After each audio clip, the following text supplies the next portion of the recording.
These are 5 ways you might accidentally incriminate yourself and hurt yourself in your pending criminal case. First is consenting to any search of yourself or your motor vehicle. Oftentimes when police stop you, specifically maybe for a DUI or other kind of traffic incidents, police are trying to find a way to get into your car to search. Oftentimes they'll ask you, may I search your car? Am I allowed to search your car? The answer should always be no, every single time. You should never consent to a search of your car. Some people like to think, well, if I have nothing to hide, why shouldn't I let police go into my car and search? The reason is that you never know what they may find, as well as what a passenger may have left in your car. And then if it's in your car, it becomes a charge that you now face. You're out with friends, you have friends in the back seat, maybe they leave some narcotics or a firearm back there, something that you don't even know about. You could be charged with that criminal offense if you let them search your car. I know some people tend to believe, well, if I have nothing to hide, not only should I let police in, but I should just talk to them and let them do what they want. You have to understand that police are only ever talking to you or trying to search you because they believe you committed a crime and they're trying to find evidence of that in your car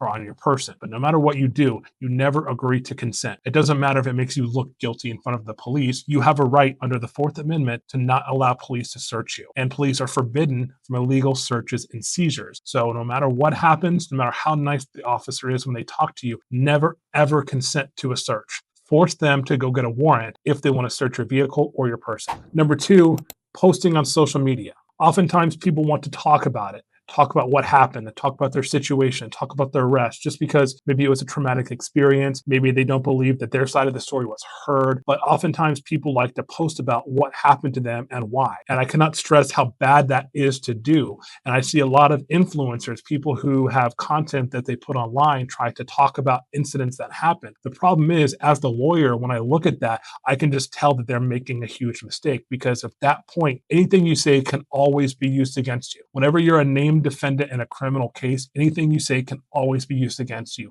not just in the moment the police are arresting you, but at any point in time. Why that matters is that if you sit there and make a long blog post, or you tell a story about what actually happened and how the police got it wrong, anything you say there could be an admission that hurts you in your criminal case. There could be a viable defense that exists for your criminal case, but you can't use it now because now you've told them everything. You never want to tell your story to the internet or to the world, only to your attorney. Third, text messages. Oftentimes, I've had cases where people have gotten arrested and police have gotten a warrant or consent to search a person's cell phone. Now, as we talked about earlier, you never want to provide police any consent, even to your cell phone. But oftentimes I've seen that people have incriminating evidence on their phone that they just give to police to allow them to search. Now, this could be anything. It could be text messages where you're speaking to someone you're selling drugs to, or it could be someone where you're committing another crime, a theft crime or fraud or something. All those messages that you have can all be used against you. And police are going to take your phone and they are going to search it. Things like that are incriminating. They're no different than you telling the police yourself what happened, because they can use those messages against you in court.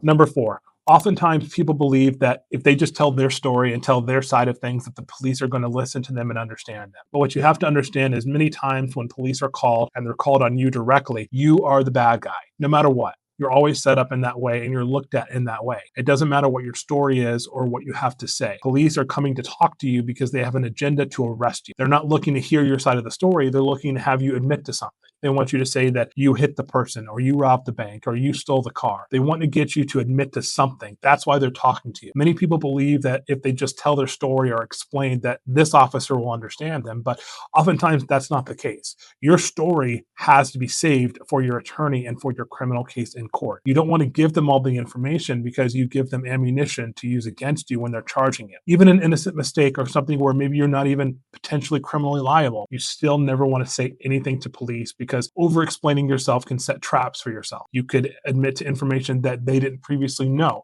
You could put yourself at the wrong place at the wrong time when a crime happened. You could do so many things that can destroy your criminal case before you even get arrested. So no matter what you believe or think, you never want to tell your story to police, and you never want to try and explain yourself to police. They are not on your side. They're not trying to help you. And number 5, all the calls you make when you are incarcerated in jail are recorded. What that means is that every time someone calls you or you make a call out, all of those calls are recorded and listened to by police. And if you say incriminating evidence, all of that is going to be turned over to the prosecutor and turned over to your attorney. I've been practicing for a long time, and I can't tell you how bad it feels to receive a disc or several discs of all the jail calls where I've had clients admit to things they should not have admitted to, or apologize to people for what happened. Anything like that that is always going to be bad. You have to always act as if someone is listening on the other end and not talk about your criminal case or the facts or anything that leads to your arrest or to your case. Now, an example I have is from years ago. This is from a colleague of mine told me that he had a client that got incarcerated. That person then called their mother because there was drugs and drug money. He was trying to have them move out of the way. What he did was he thought that if he just spoke in Spanish,